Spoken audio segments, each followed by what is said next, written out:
Hey guys, welcome back to my channel. Welcome to a recent reads and book haul, I guess, video.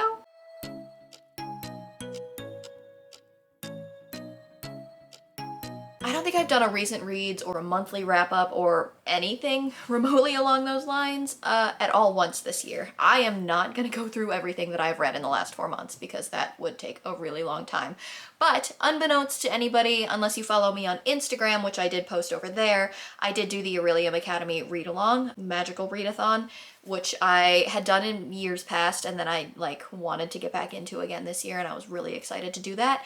So I did do the Orilium Academy read along this year. I want to talk about the character choices that I made, etc. I want to talk about the books that I did for the prompts. I did succeed, spoiler alert. So I think we're gonna at least go over my reading for the month of April and maybe like what I'm reading right now.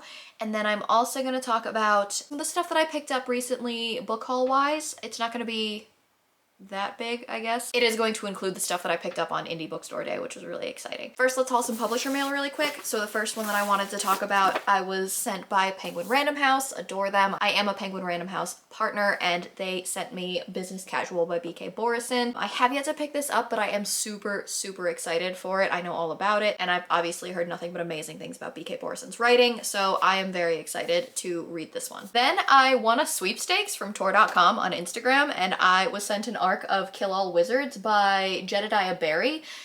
This is pretty short, pretty sweet, but I'm gonna read you the back. Kill All Wizards is a blood-soaked romp through high society. Picture Conan the Barbarian caught up in a comedy of manners and you're almost prepared for this unmissable new series. It has blurbs from Nicholas Ames, who wrote Kings of the Wild and Bloody Rose. I loved Kings of the Wild so much. And it's also got like Sarah Reese Brennan and Shannon McGuire and Christopher Buehlman. So like it's got some pretty big fantasy names on here blurbing it. So I am excited. Swords, sorcery, and a spot of tea. It looks super cute. Okay, I don't want to go super in-depth on like every single thing that I got on Indie Bookstore Day and like the days surrounding Indie Bookstore Day. So we're just gonna go through them really, really quickly with like a little blurb about what I got. And that is Verity Vox and The Curse of Foxfire by Don Martin. You may recognize him from his TikTok, his Instagram, whatever. He's like a huge book influencer. We love him. He's such a sweetheart.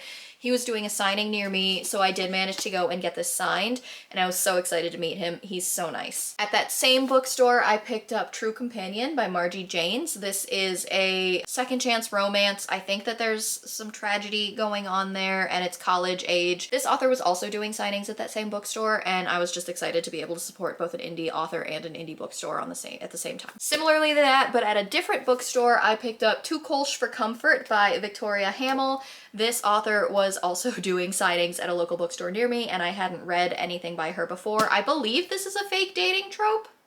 I'm pretty sure it's either fake dating or single parent. I can't remember. But I did pick this up and got a signed copy. Same bookstore, not signed obviously, but I picked up Done and Dusted by Lila Sage. I've been wanting to pick up Lila Sage for a long time now, so I'm super excited to finally have a copy of one of her books. And I love Olivia Dade. I have loved Olivia Dade since the first of her like Hollywood romances came out. And this one is like, I think it's the beginning of a new series, so I can't wait to read this one. Same bookstore, different day. We picked up The Night Prince by Laura Palfreyman. This is a special edition with sprayed edges and there's a inlay, like a page inlay. What is it called? Like a page overlay. And I also have a signed copy. Okay, last but not least are not Indie Bookstore Day purchases. My book of the month choice for this month is The Last Contract of Isako by Fonda Lee. I loved Jade City so much and I've really enjoyed Fonda Lee's writing, and Orbit actually also sent me an e-arc of this that I am currently in the middle of reading. So obviously I needed a hard copy, and from what I've already read, I am seriously enjoying this book. Like I think it's gonna wrap up to be a 5-star read for me, so I can't wait to see where this goes. And then last but not least in the book haul is A House of Bane and Blood by Alexis Menard. This one I actually did not purchase for myself. I have a friend that was leaving, my coworker and friend was leaving us, and she very, very graciously, as a goodbye gift from her, bought a copy of this book because she really, really loved it. And I can't wait to read it because it sounds like a really cool fantasy romance. Okay, So that wraps up everything that I have hauled, I think, since the last haul, and we are rapidly approaching a book buying ban because it's kind of getting ridiculous in here. Fortunately, there is no more indie bookstore day that I should be purchasing during. So hopefully we're gonna stick to that. Now, I did commit to and complete the Orilium Academy readathon this year. So really quick, let's go down my choices for everything with the readathon. My character's name was Silra Empress. My guild was the Order of the Crescent. For my calling, I chose Master of the Elements, and I went with Fire Earthling as my race. So for my chosen calling, the prompts were Animal Studies, which is to read a book that had wolves in the title, on the cover, in the content. And for this, I chose The Wolf King by Lauren Palfreyman. For astronomy, it was to choose a top shelf book, or something that's physically on top of your TBR, or something that's physically tall or high. It was pretty loose as an actual category there. What I did was I had John put Jack on his shoulders and walk him along my bookshelf, and I let Jack pick any book from along the top of my bookshelf.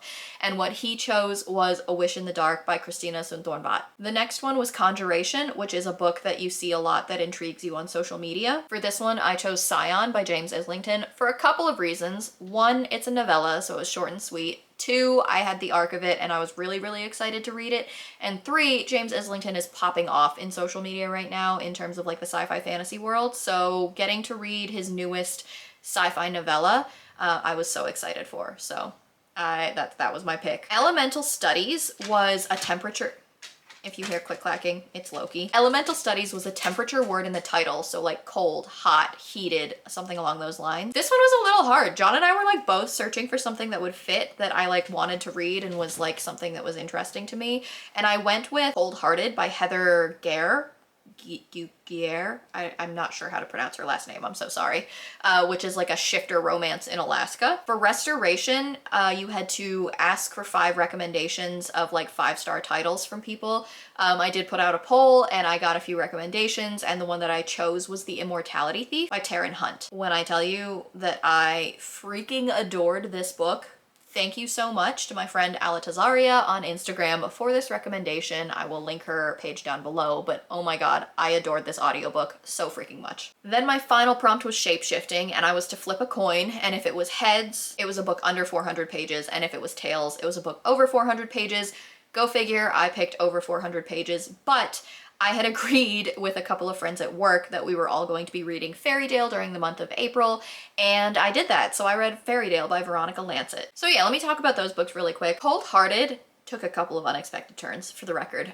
Cold Hearted was a book about a woman. She's a teacher and she runs to Alaska because she is running away from her current life. I think she was in Chicago, and she's just looking for something isolated, away from everything that she was at. She's out of a bad relationship, a bad breakup. She's looking for just peace and isolation and a new start. So she gets accepted, hired on to teach at a school in Alaska. Unbeknownst to her, I feel like this isn't a spoiler. It was kind of a spoiler to her, but you know it going in. This is a town full of wolf shifters, and a whole bunch of other stuff happens. It takes an interesting, different supernatural turn that I had not been anticipating, but I really, really enjoyed this one, and I do highly recommend it. Then is when I picked up, I think I just read the audiobook of The Immortality Thief by Taryn Hunt, and this had me hooked. 5-star read for sure. It's very similar vibes to the beginning of Leviathan's Wake. I think that's the first book in the Expanse series. If you have read the Expanse series, or if you've watched the Expanse on Amazon Prime, it opens up with them exploring a deserted ship, and things kind of happen from there.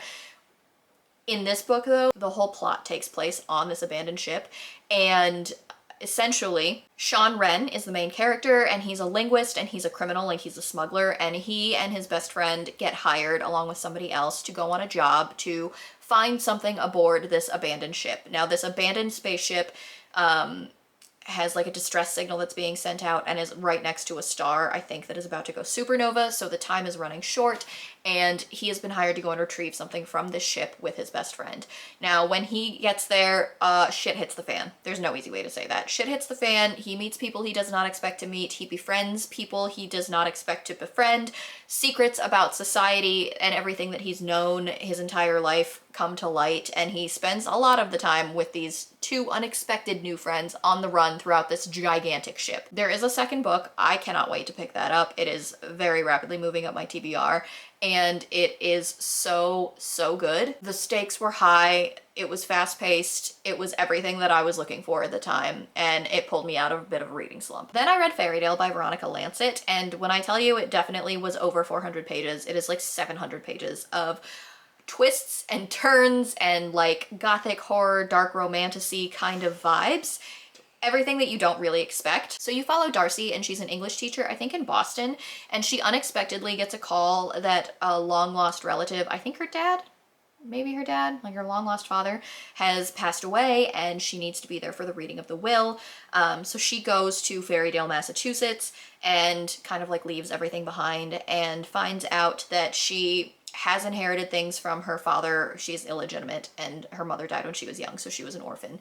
She's inherited things from her father, but in order to actually inherit, she has to stay there past the reading of the will, and she has to live in Fairydale, Massachusetts for a time. Now, supernatural, spooky things begin to happen. Secrets from this town come to light, and the number of twists and turns, unpredictably, that this book took, I cannot even, every single time I thought I knew the direction that it was going, I did not know the direction that it was going, it turns out, and it was just, it kept me on my toes the entire time for all 700 pages. It is a standalone, thank God. I love a standalone romance because we have everything wrapped up in the end, and it ended beautifully. Yeah. I enjoyed Fairy Tale a lot. I actually also have received an e-arc of Sinister by Veronica Lancet, which is, I believe, an upcoming new standalone by her. Can't wait to read it. Then I listened to the audiobook of The Wolf King by Lauren Palfreyman. I've heard many, many good things about this book, and it is about a princess whose name is Aurora. She is about to marry a god-awful man who is like, it's humans versus like wolf shifters in this world, fantasy world, right? We're very Scottish Highlands themed. So if you picture the Highland Scots, this is a little bit stereotypical, I feel, but if you picture the Highland Scots as barbaric wolves, and you picture the English as like the sophisticated, you know, regular humans, if you put it that way, in that perspective. So she's about to marry some kind of higher up in the sophisticated English group of people, and they have dogfights for captured like werewolf shifters, and she's sitting in a dogfight. She saves a young kid, essentially, who was in this dogfight, and she really should not have spoken up, essentially.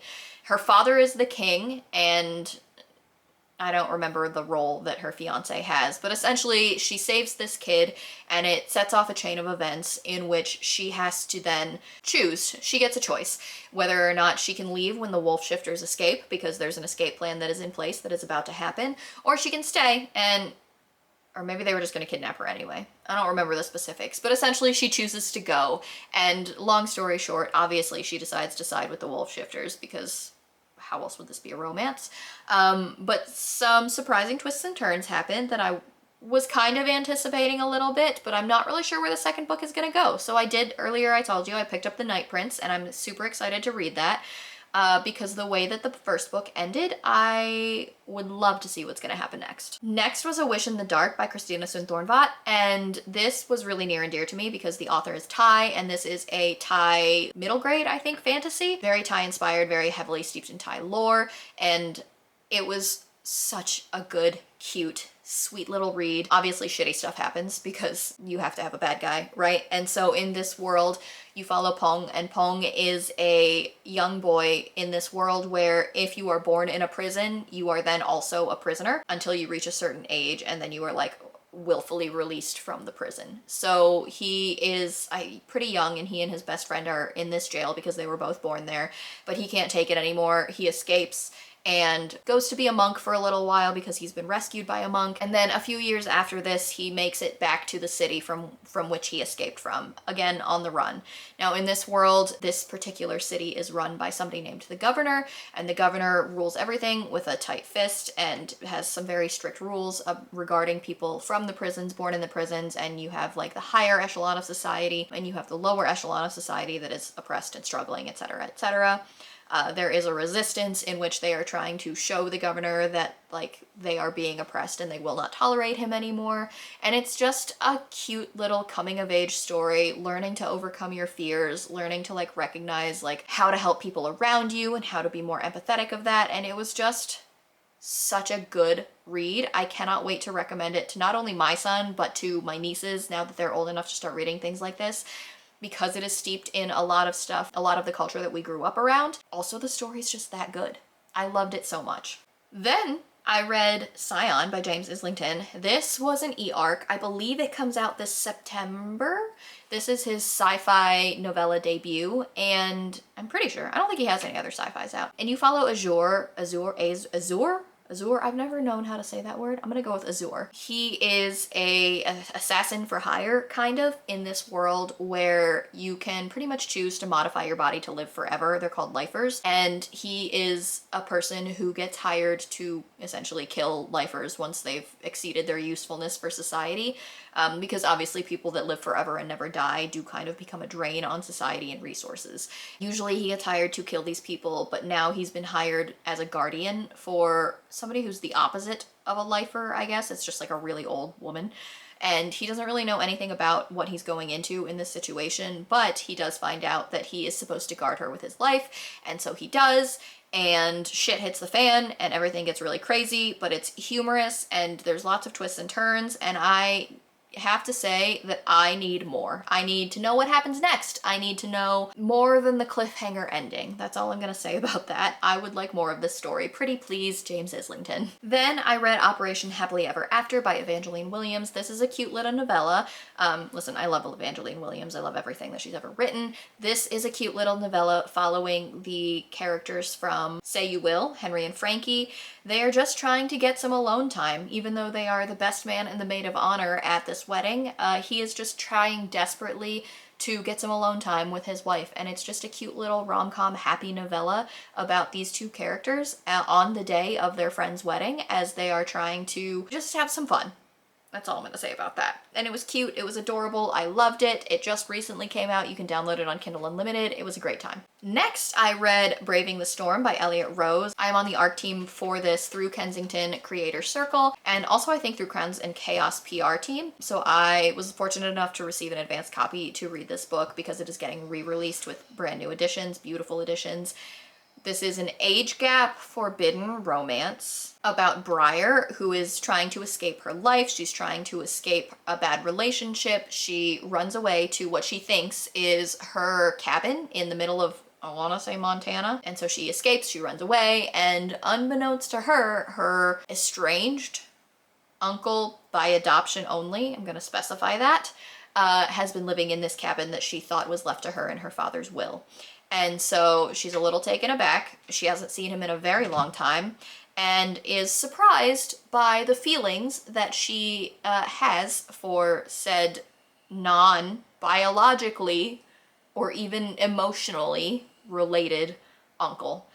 And it's very important that I say those things. So if you are interested at all in age gap romance, in forbidden romance, in any of the things that I just said, small town, etc., this was so good. I enjoyed it immensely. It was very, very steamy, and it was such a good read. The last book that I picked up in April is Half City by Kate Golden, and I think this is going to be an unpopular opinion, but I didn't love it. Half City follows Viv Abbott, who is a hunter. She is a hunter that was like trained by her dad, and they're like this special kind of hunter that is like super extra with extra abilities and so on and so forth.